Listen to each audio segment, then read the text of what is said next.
MLB celebrates Jackie Robinson Day with players wearing 42 in honor of the barrier-breaking, history-making baseball icon. And of course, it always feels good when your team gets a win on Jackie Robinson Day. Which teams came up big? Which teams didn't show up? We've got all the details from the local experts of the Locked On Podcast Network. This is MLB Game Night. When that final out is made, you know it's time for Locked On MLB Game Night. All the post-game reactions to every game across the league, every single night, with insights only the hosts at Locked On can provide. Prepare to experience game day reactions like never before. Only on Locked On MLB Game Night. Your team every day. Welcome to MLB Game Night. My name is John Frisch, one half of Locked On Angels. My co-host, Jake Riepma, who covers the Tigers postcast, of course, covering all kinds of Detroit sports. Hey, coming up on today's show, how about Tyler Soderstrom delivering not one, but two three-run home runs? Easy for me to say. Yankees won yesterday with 4 solo home runs, but how did they get the win against the Royals today? But first, let's talk about Alex Bregman's big day and the Red Sox win. But before we get to that, today's episode is brought to you by our friends at FanDuel. Right now, new customers can get $250 in bonus bets. I'm trying to give away free money. $250 in bonus bets when your first $5 bet wins. Jake, save me. I'm all verklempt. I can't. You're just excited. Right You're excited and ready to go. Why not? It was Jackie Robinson Day. We've got 15 games to get to, so away we go. We got no time for chit chat. Who are we starting with? We're starting with the Red Sox versus the Rays. Of course, Alex Bregman gets his first 5-hit game in his career. 4 RBIs on the night, 2 solo homers, an RBI double, an RBI single. He's going on paternity leave, I believe, starting tomorrow. So he left the Red Sox with a little going away gift in this one, Jake. Jarren Duran got in on the fun with a 2-run homer as well. Red Sox pitching has been struggling. However, they got a good start out of Walker Buehler, didn't they, Jake? They sure did. And look, this is exactly what the doctor ordered after getting blown out yesterday and the pitching staff having a rough day. So congrats to the Red Sox. Congrats to Alex Bregman. Congrats on the, creating of a life. That's always a big deal as well. So absolutely, there you go. It's a win-win-win all the way around for Red Sox today. And the thing is that, Ryan Pepiot had a pretty good game when you look at it this way. 6 innings pitched with 9 Ks, but 6 earned runs given up to the Red Sox. With more, we've got Gabby from Locked On Red Sox. She's got more details from the Red Sox perspective. Here we go. Night is exactly what Alex Bregman is getting paid for by the Boston Red Sox. Going 5 for 5 in a game in which the Red Sox desperately needed some offensive power from somebody was great to see. The Red Sox did win 7-4. The bats finally did wake up as the majority of the lineup got at least 1 hit, but what I really like about Bregman's game is that he's just a veteran hitter. He takes really smart at-bats, holds up when he needs to, swings when it makes sense, and he finds a lot of success while doing it, and his offense is going to be a difference maker for this Boston Red Sox team the rest of the season. Just watch, you'll see. Tune into Locked On Red Sox for more deep dive analysis into Alex Bregman's game and also the rest of the game against the Tampa Bay Rays. Jake, do you have anybody on the Tigers as a Tigers fan who, when they signed, it was like, oh, there they are? Because I have one for the Angels. It's Vladimir Guerrero Senior, getting a walk-off win for the Halos after he got signed. That was the moment it was like, all right, he's arrived. What about you? Yeah, well, it's still a little bit, it hurts to know that Alex Bregman did, in fact, turn down the Tigers and go with the Boston Red Sox. But, I miss the days of Dave Dombrowski bringing in the big fish at the deadline and that pitching rotation in 2012. But we don't need to reminisce about all that. We do need to talk more baseball, and that leads us to the Astros. How about the Houston Astros getting a 2-0 win over the St. Louis Cardinals? Hunter Brown back to what he was building last year, and that is quality start after quality start. He was fantastic tonight. 6 scoreless, 4 hits, and the 4 strikeouts. You got to love it. He shut down that Cardinals offense. Let's hear from Locked On Cardinals, JD. Hopefully he's not too sad because he always brings the heat. Let's see if he does even after a Cardinals loss. The St. Louis Cardinals offense runs into a buzzsaw on Tuesday night at Busch, and the results were less than ideal. Hey, it's Jenny from Locked On Cardinals, and the old saying is good pitching will beat good hitting. And on Tuesday, Astros starter Hunter Brown had his A game going, throwing 6 shutout innings while striking out 4. Bottom of the 4th was a key moment, 1st and 3rd. He had 1 out, Jordan Walker up. He lines out softly to short, and then Gorman strikes out swinging. Cards go 1 for 7 with runners in scoring position, but got to give credit to the Astros pitching staff. Just a tough night for the Bats. Eric Fetty was great. He allows 1 run over 6 innings, but gets that tough luck loss and falls to 1-2 on the season. For the latest updates and info, be sure to keep it Locked On Cardinals. Sometimes you just got to tip your cap to the other team, and that's how it sounds like from JD right there, especially when you're going pitch for pitch between Eric Fetty and Hunter Brown. Yordan Alvarez, his 2nd home run of the year in this one. Not quite Yordan Alvarez yet, but he will certainly get there at some point during the season, I'm sure. Hey, let's move on to A's versus White Sox. Now, Booney from Locked On A's is going to be happy that we're highlighting this one because there was a lot of stuff to talk about in this one, especially from the A's perspective. 3-run home runs for everybody, Jake. Tyler Soderstrom, who we are referring to as Soder Pop now, because he's got pop, hits a 3-run home run in the top of the 1st. Andrew Vaughn ties it with a 3-run home run of his own in the bottom of the 1st. So you just feel like, all right, that's the kind of game this is going to be. Okay. Top of the 6th, the A's are up 6-3. Soderstrom does it again with another 3-run homer, and then the A's just continue to add on in the 9th inning. A 12-3 final score with the A's over the White Sox. Let's go to Booney right now with his reaction to this game from the Locked On A's perspective. I am sure the host of MLB Game Night couldn't wait to talk about A's White Sox when they saw this game on the slate. Booney here from Locked On A's, and the A's started a 6-game road trip with a bang as Tyler Soderstrom banged a 3-run bomb in the top of the 1st, only to be matched by the White Sox Andrew Vaughn with his own 3-run bomb in the bottom half. That's 18 first-inning runs the A's have given up in the 1st inning this year. Going into the top of the 6th, it was still a tight ball game.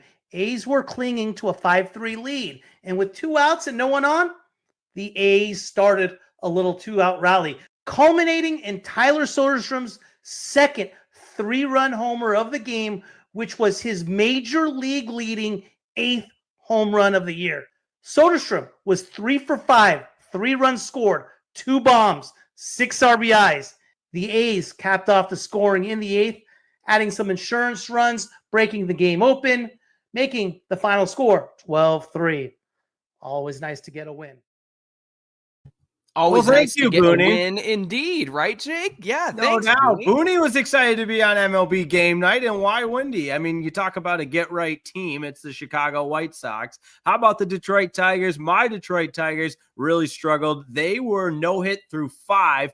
Gleyber Torres finally scratched across the double, but man, a complete opposite of what we saw in the last game between the Brewers and the Tigers. This time, it's the Brewers all over the Detroit Tigers. They win at 5-0. Tigers 0 for 6 with runners in scoring position, just could not get going. And Riley Green, who was an all-star last year, off to a 1 for 27 start. Not good in any way, but that being said, they'll go for the rubber match tomorrow. Tigers still have a chance to win 5 consecutive series. Quinn Priester 5 scoreless despite 3 walks for the Brewers.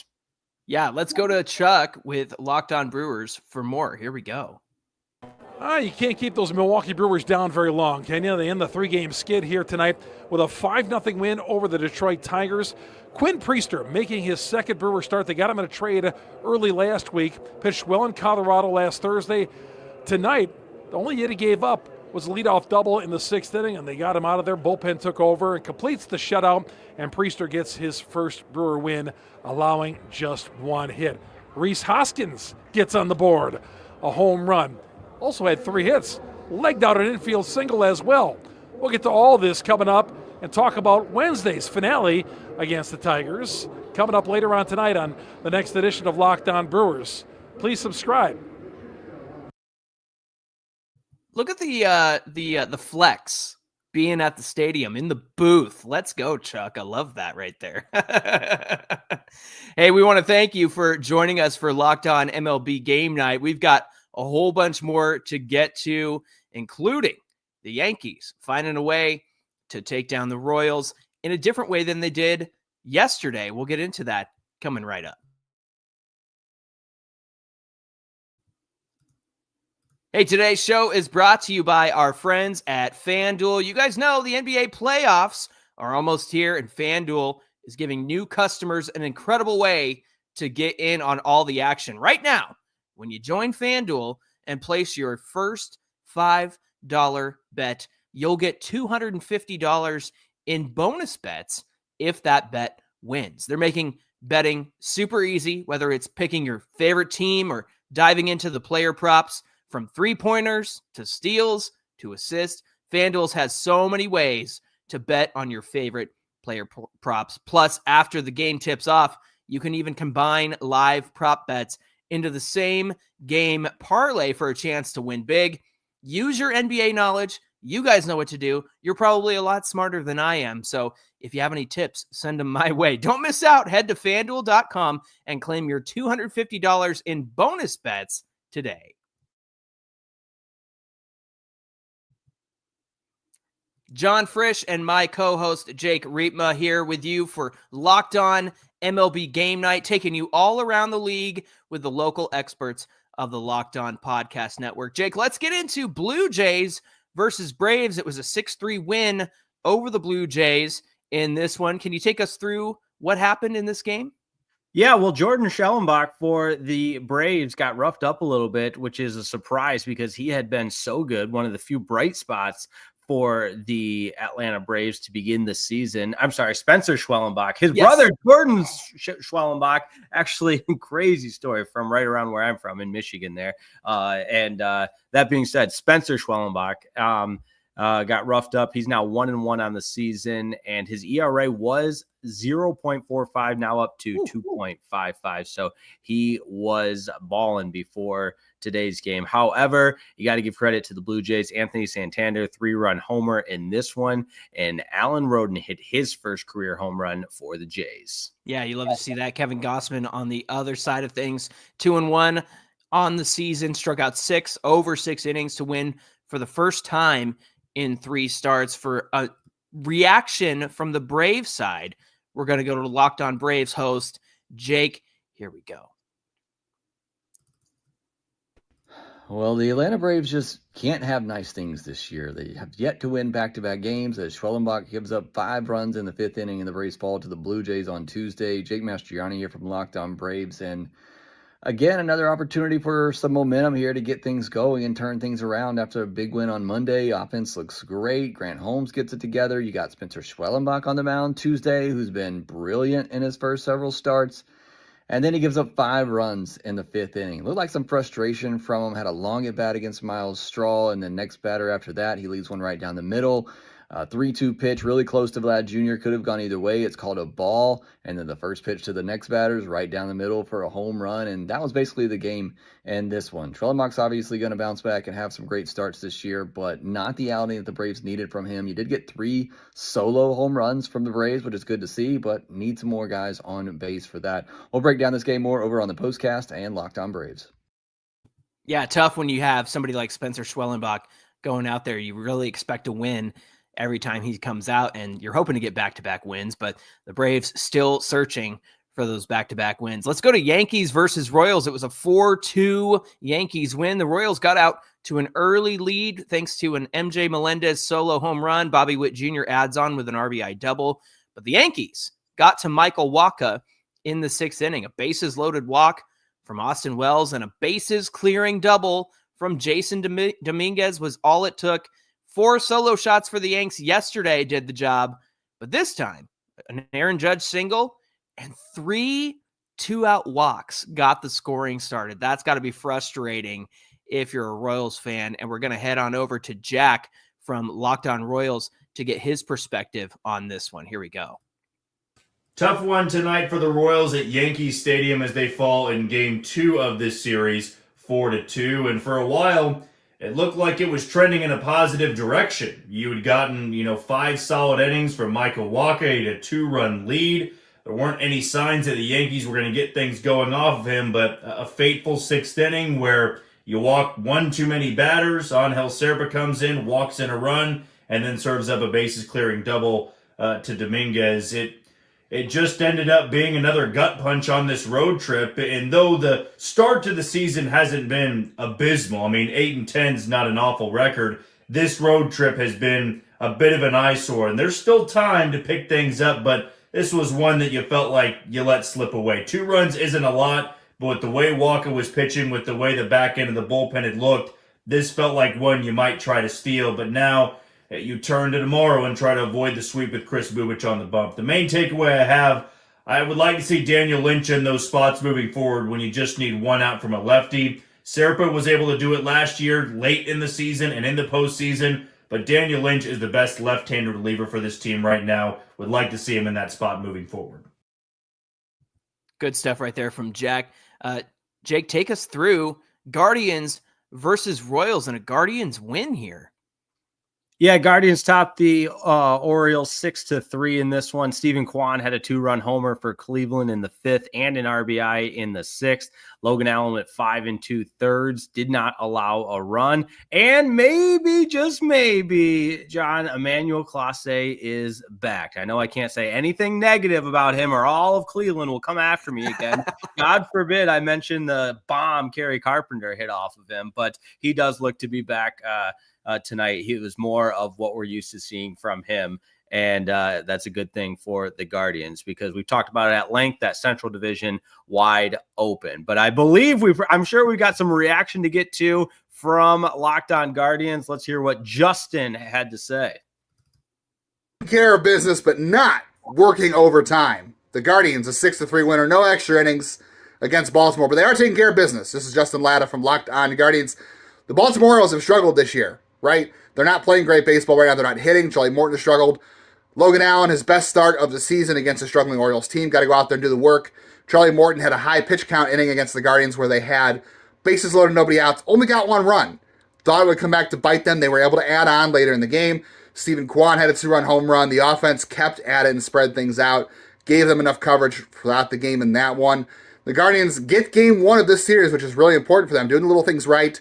And now they get Gavin Williams and Tanner Bybee to wrap up the series. Could be a really good thing for them to finish up the series in Baltimore and take another series win. Listen to Locked On Guardians for more analysis of that and how the Guardians are going to keep Angel Martinez, their spark plug, in the lineup with Lane Thomas coming back from an injury and their right field struggling. You know what? I'm glad that somebody else refers to the Orioles as the Baltimore Orioles because you're just trying to save time. Instead of saying Baltimore Orioles, just say Baltimore Orioles. That's right.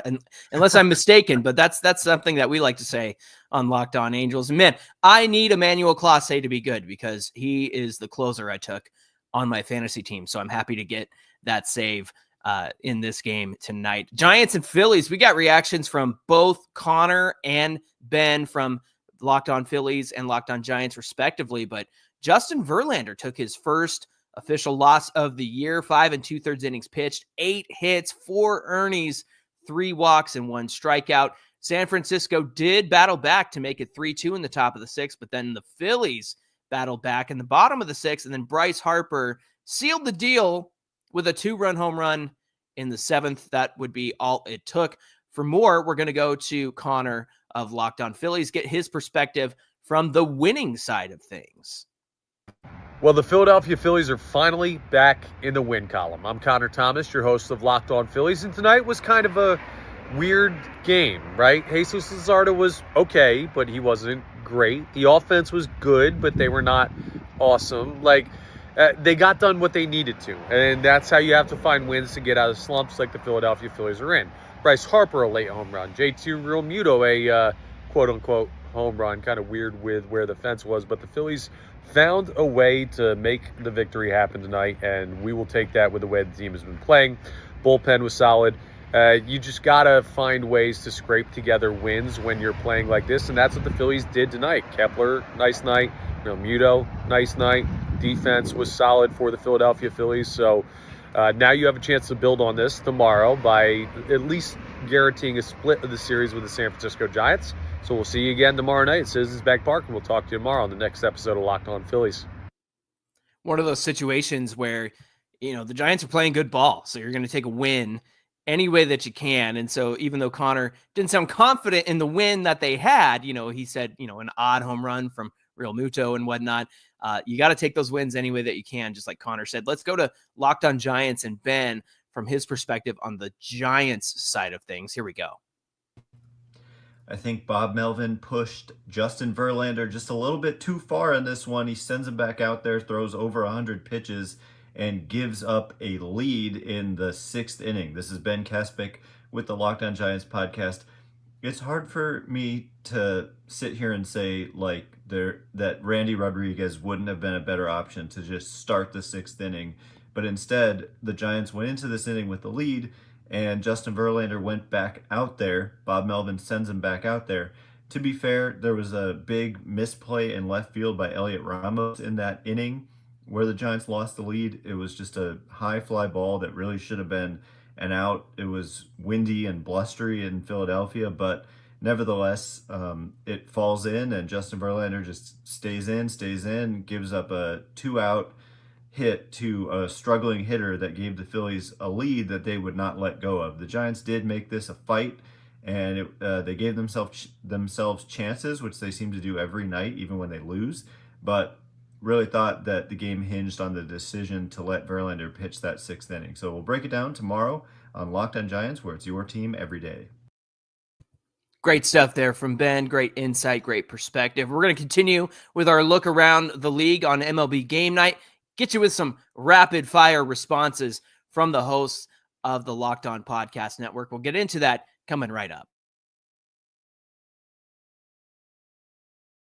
Hey, today's show is brought to you by our friends at PrizePicks, one of my favorite daily fantasy sports apps. And basketball and hockey playoffs are heating up. You can also get in on some baseball. That's where I like to place my picks on PrizePicks. There's no better way to turn your sports knowledge into real rewards than PrizePicks. The easiest and most exciting way to play daily fantasy sports with PrizePicks. You simply pick more or pick less on at least 2 player projections, and you're locked in. You can even combine players across sports, basketball, hockey, baseball, so much more, and you can win up to 2,000 times your cash. I'm not giving away their money. PrizePicks is giving it away with 2,000 times your cash. You can bet on some things and pick some things that are pretty sure, like Luka getting more than 28 points in a game, or Jason Tatum for more than 8 rebounds. Those are some easy picks to make right there. Of course, if you're a hockey fan, you can also get ready for the NHL playoffs and make your picks there as well. So easy to set up your lineup in under 60 seconds. They even have cool promos like Taco Tuesday. Games are over, but maybe next Tuesday you can take advantage of that. They're going to discount player projections up to 25% for even more value. Payouts are fast, safe, simple, and secure. Download the app today. Use code LOCKEDONMLB to get $50 instantly after you play your first $5 lineup. That's code LOCKEDONMLB to get $50 instantly after you play your first $5 lineup. PrizePicks, run your game. Back here with my co-host, Jake Riepma. Jake, we're going to rapid fire these out. The Nationals go over the Pirates 3-0. Jake Irving, 7 scoreless innings pitched. James Wood with the leadoff home run. Let's get to Ryan with Locked On Nationals for his perspective from the winning side. Nationals needed it the most. James Wood delivered. I'm Ryan Clary from Locked On Nationals, and the Nationals get the win 3-0 on the heels of a very big start by Jake Irvin. And again, if you look at the numbers here, Jake Irvin was on point tonight, going nearly 8 innings. He went 7 innings in tonight's ball game, did not give up a single earned run. But of course, we got to talk about James Wood. This was my takeaway today. 450 feet, dead center field, killed the baseball to lead off the game. And this is kind of a thing. James Wood might just be a leadoff hitter for your Washington Nationals, and I'm here for it. So if you want to hear more about James Wood being a leadoff hitter, tune in to Locked On Nationals. And also on Thursday's show, we will have a special guest, Jason Worth. We'll be getting down to business with him. I'll talk to you then. Have a good one. Jason Worth, let's go. That's not awesome. only that, but yeah, getting down to business with it. Got to tune in. How about this one for you, John? Reds Mariners. The Reds win this one 8-4. Mariners led 4-2 in the fifth. Reds score 4 in that fifth inning, 4 RBI and a home run for Austin Hayes. The Mariners are winless on the road. Let's hear the reaction from Jeff with Locked On Reds first. It is not a drill. The Cincinnati Reds have won 4 straight ball games, and after a big-time win on Tuesday night, the Cincinnati Reds are over 500 for the first time since early on last season. Yeah, I know this is still early on to be getting too excited about being over 500, but they're playing some good ball. What's up? This is Jeff Carr from the Locked On Reds podcast, and it was a complete ball game. The Cincinnati Reds lineup went crazy. The pitching staff picked up from where Nick Lodolo left off. It wasn't the best of start for him, but ultimately it was the Austin Hayes introduction to Cincinnati with a 3-run bomb that put him ahead for good. He had a multi-hit night, and the Reds put 6 on Luis Castillo, the most runs he's allowed in a Mariners uniform since 2023, and it's the first time that he faced his former team. Sad to see the Reds beat up on La Piedra, but happy to see him win. See if they can get the series win and their 5th straight win tomorrow. Jeff's excited, and why wouldn't he be? Ty's probably not as excited. Locked On Mariners. Let's hear what he had to say. All right, let's take it over to Locked On Mariners. Here we go. Mariners win streak ends at 4 games tonight. This is Ty Gonzalez, host of the Locked On Mariners podcast here. Did not think this was the way this short was going to go after watching the first inning of this game. Dylan Moore leads things off with his first of 2 home runs in this one. Drives in all 4 of the Mariners' runs. Luis Castillo has a 7-pitch first inning. Looks like he was going to cruise tonight. That winds up not being the case whatsoever. The wheels just absolutely fall off for Castillo. He's not even able to go 5 in this one against his former ball club. Gives up 6 to a Reds offense that had really struggled heading into this one, but they did get Austin Hayes and Matt McClain back from the IL, and both of those guys had a major impact in this game. Congratulations to Ben Williamson on his Major League debut and his first career Major League hit. That was a really cool moment. But overall, frustrating game for the Mariners. Had a couple of opportunities offensively that they weren't able to capitalize on. And that's the story. They wind up losing by as many runs as Moore drove in. 8-4 the final score in this one. They'll try and get back into the series against Nick Martinez tomorrow. Bryce Miller on the bump. We'll see if he's able to shake some of the issues that he's dealt with here at the start of the year to help the Mariners get back on the horse. We'll talk about this one and get you set for tomorrow night on the Locked On Mariners podcast. Catch you then. Peace. Good stuff from Ty. Great analysis, even though, it sucks to take that loss, especially when you thought your team was going to walk away with it. Diamondbacks versus Marlins. It was a 10-4 victory for the D-backs. All of a sudden, they're back in that NL West race on the back of a Corbin Carroll grand slam, his 6th home run of the season. For more, we're going to go to Jeremiah from Locked On Marlins, who, we joke about it. He's probably going to need a hug after this one. Here we go. Newsflash, the Arizona Diamondbacks are a very good baseball team. What's up, guys? It's Jeremiah Geiger from Locked On Marlins, and this one got away in a hurry. Arizona was up 10-1 at one point, and it never felt like the Marlins were in this game. Connor Gillespie got knocked around. I mean, the D-backs came out swinging. They hit 2 home runs off of him. George Soriano came in the game in the 6th inning, gave up a grand slam to Corbin Carroll, which was his 2nd homer already. And the Marlins bats, they weren't going to outslug the Diamondbacks in this one. The good news was, offensively, Griffin Conine had another 2-hit game, and he now has the hardest hit ball in all of Major League Baseball up to this point in the season. In the 9th inning, he ripped a 117-mile-an-hour double, so that was a positive. Other than that, Max Meyer takes the bump tomorrow, and the Marlins try to even out the series. All right, John, how about Rockies Dodgers 6-2 the final in this one? Dodgers get the win and they just continue to dominate that series. Obviously, the Rockies struggling in a lot of different ways.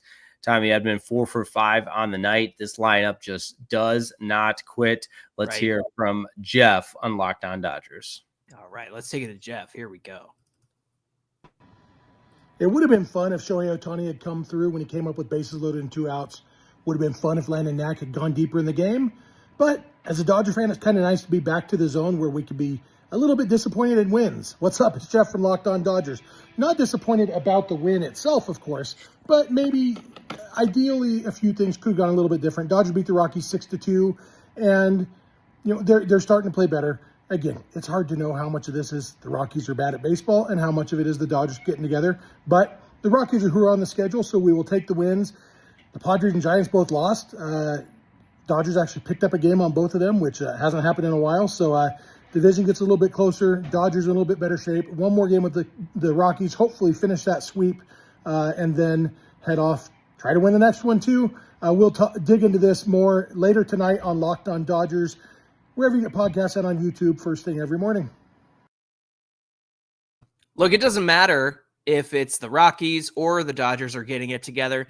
Both of those things coming together is a good thing for that team. Let's jump over to an NL West rival for the Dodgers. They fell to the Cubs 2-1 in 10 innings. Kind of a crazy moment. Machado breaks the scoreless tie with a solo home run, but he popped out to foul territory twice, and the Cubs dropped both of them, and he ends up hitting that home run.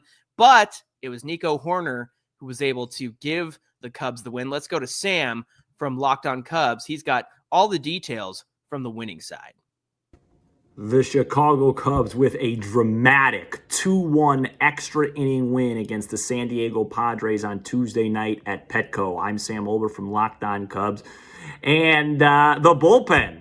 Yesterday, the low-leverage guys let the Cubs down. Today, the high-leverage guys, Julian Merriweather, Porter Hodge, Ryan Presley, and then in the 10th inning, Caleb Thielbar came up big. Just a classic reminder of how night-to-night the game of baseball can be. The bullpen was really the story. A big hit by Nico Horner to give the Cubs the lead in the 10th on a triple. The Cubs were sloppy and probably didn't deserve to win this game tonight, but sometimes a really good bullpen performance can mask some mistakes, and that's exactly what happened. The Cubs will go for a series win in San Diego on Wednesday afternoon, but a great win and a heck of a job by the high leverage guys, plus Caleb Thielbar Tuesday night. Good stuff right there from Sam. Jake, do you mind if I bring you up to speed with the Angels versus the Rangers, if you don't mind? Take it away, brother. I'll take it away. The Angels waste a really great start from Yusei Kikuchi. 6 innings pitched, 1 earned run, 6 Ks. They took him out of the game, and he was only around 70-something pitches, which was a mistake. But the Angels ran themselves into outs, had bad defense. There was a strike him out, throw him out with Trout on deck that ended the inning. You don't want to do that to Mike Trout.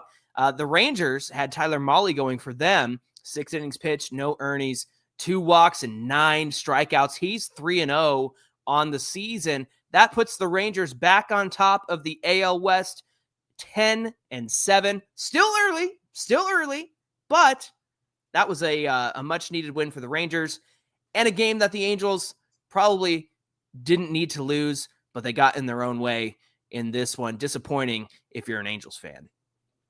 For sure. Rangers bats finally woke up, and not even in impressive fashion, but did enough to complement that pitching for the 4-1 or 4-0 win. John, how about the Mets beating the Twins, or rather the Twins beating the Mets 6-3? The Ryan Jeffers and Harrison Bader combined for 6 hits. They had 3 hits apiece, and Brooks Lee homered. Quality start from Bailey Ober, 6 1/3, just the 3 earned runs in that one. Got to give a lot of credit to Pete Alonso, though. He's off to a great start. 20 RBI in his first 17 games. Only 2 other Mets have ever done that. Jeff Kent in 1994 and John Buck in 2013. But it's the Twins that get the win in this one. There you go. The Mets in this one. Yeah, 6-3 Mets over the Twins. Yes, thank you. Got our numbers mixed up there. Hey, lots of fun games that happen around the league tonight. Thank you to our night shift tuning in for MLB Game Night. Before we get out of here, he's Jake Riepma. You can follow him on all the social medias, Twitter's Jake_Riepma. You can follow myself at Super Halo Bros. And of course, I'm one half of the Locked On Angels. We appreciate you guys being here tonight. Thank you so much. And we'll see you back here tomorrow night for more Locked On MLB Game Night.